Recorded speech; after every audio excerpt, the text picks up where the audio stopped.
Okay, so let's say, for example, you finally get your first referral from a facility that you were targeting. What now? Well, the first thing you should do is make sure you actually complete everything that you promised them. Do everything that you guys should do, because this is what you said you can do. Okay, so that makes sense, right?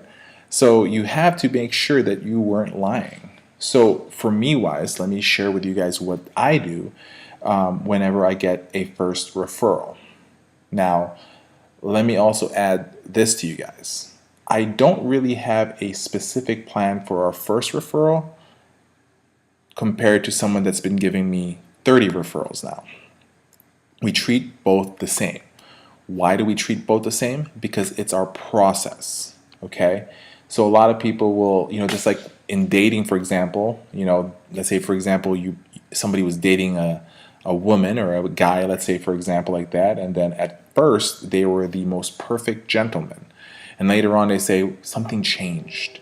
Because what happened is in the beginning, they really were not who they were.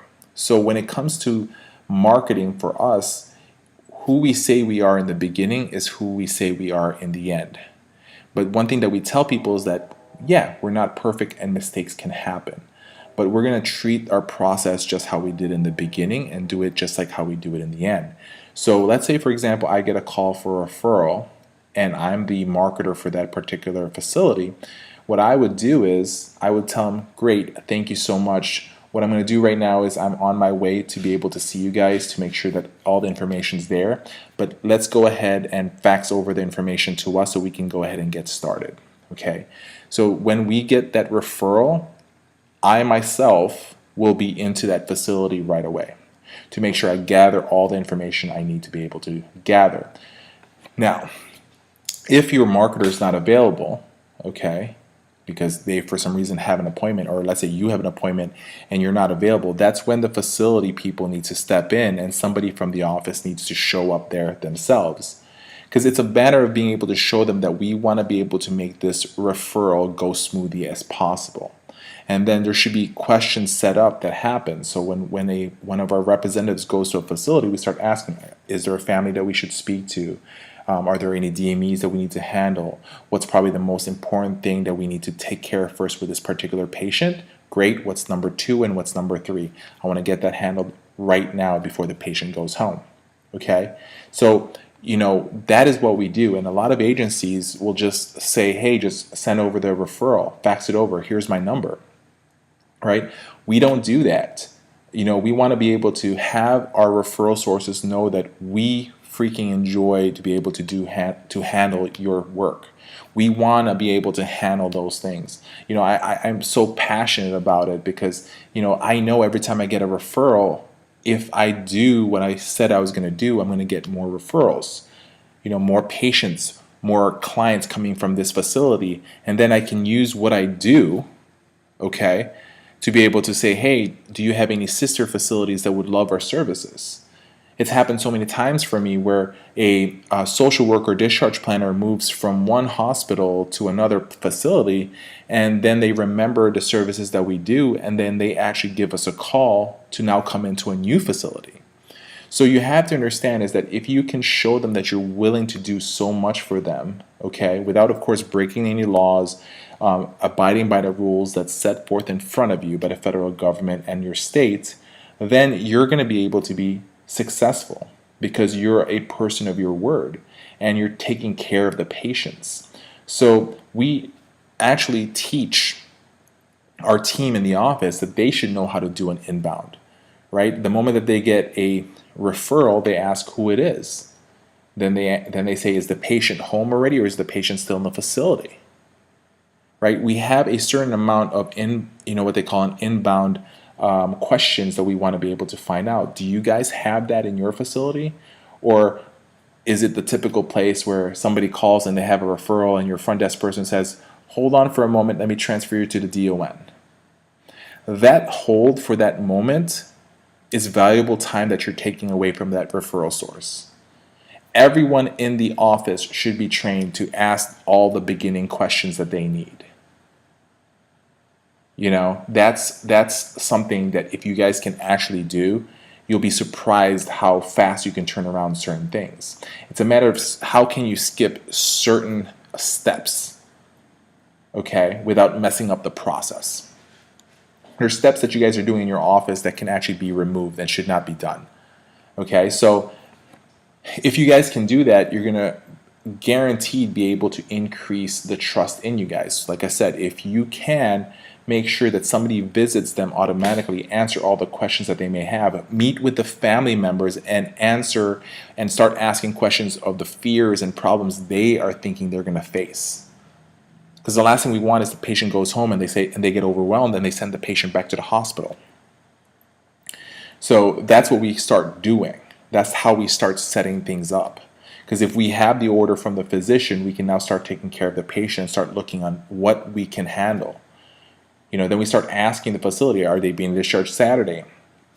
Because why do we want to know that? Because if they're being discharged Saturday, I need to start making the process for people in the office to figure out who's the weekend on-call nurse, okay? Or if the weekend on-call nurse doesn't do visits, just does supervisory stuff, who is the next person in line that we can call to make sure the patient is taken care of, okay? And so that is what we do. And here's the fun part that we also do is we have this door-to-door service that we do.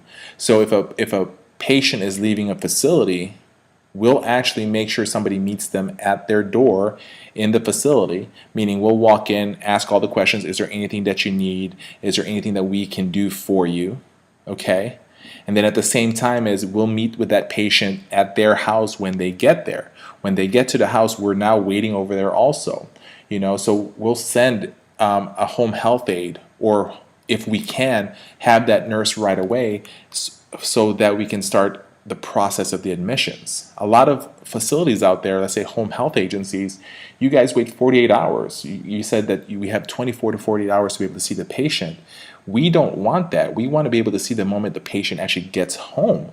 Because if we can actually see the patient the moment they get home, there's no chance for them to be switching to another facility, another agency, at the same time as, we can address every fears that they may have. What if, they have CHF or they have anxiety disorder and they going home starts causing their anxiety to go up, their blood pressure to go up, their pulse to go up, then they start having problems with their breathing, and then there's no oxygen there yet, so then they start becoming shortness of breath.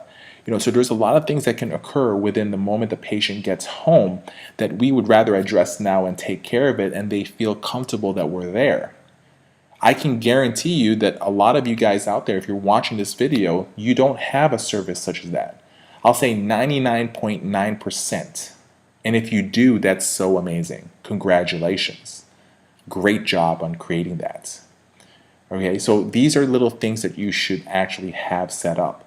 Now, if you start telling me, well, Michael, it's hard to find a nurse, it's hard to find this, blah, blah, blah, blah, blah, blah, that's a whole other subject that we actually do.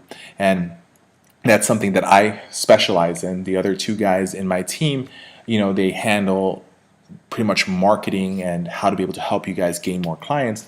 Since I've been an administrator as well as a marketer as well as an owner of an agency, I kind of have ideas on how to be able to handle multiple different things, from the interior aspect of things through patient care all the way through the marketing aspect of the business. But that's a whole different series or subject that we'll create later on.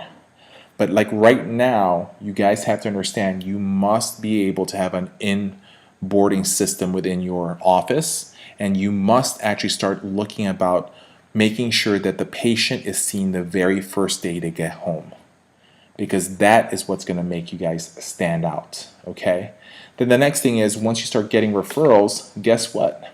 You can then now put that referral source in what we call your B file. If they're an A file, if you're trying to get a hold of them, okay. If you're still trying to walk in cold or it's a little bit warm but they haven't gotten your referral, the B column is where they actually gave you one referral, and within 3 months, if they've actually referred more than 12 patients within those 3 months, then you can put them in your C column. And the reason why we have all these different columns or categories when they start bringing in clients, or if they haven't brought in clients, it's because they go into a different funnel of what we call follow-up. Okay, so it's just a different procedures that we do. And so that's why our follow-up system is such an amazing service. Our follow-up system is such an amazing training service that we offer, because the follow-up in itself is an art, right? And you must actually be able to establish a funnel follow-up system for your own referral sources. We treat them differently, our B category through our C category. Some facilities, if you're just starting it off, then you can go ahead and just treat the B's and the C's the same exact way. There is the fourth category, which is the trash category, right? So like I explained in one video, just because we put you in the trash category, that doesn't mean that you're a waste for us. We just change our follow-up to a little bit different. These are typically the facilities that we've been visiting for more than 60 days and still haven't gotten that referral or gotten that next lead that we need to do with them. We'll just put them in our trash bin, as we may say. So like in your computer system, in your computer that you have a trash bin. We put you in the trash, but that does not mean that we empty the trash. Okay, we just keep you there. It's just a metaphor that we kind of create in marketing for home health agencies. So if you have any more questions, please go ahead and send us a message. We want to be able to help you guys create that successful agency. Go ahead and keep on watching the rest of our videos.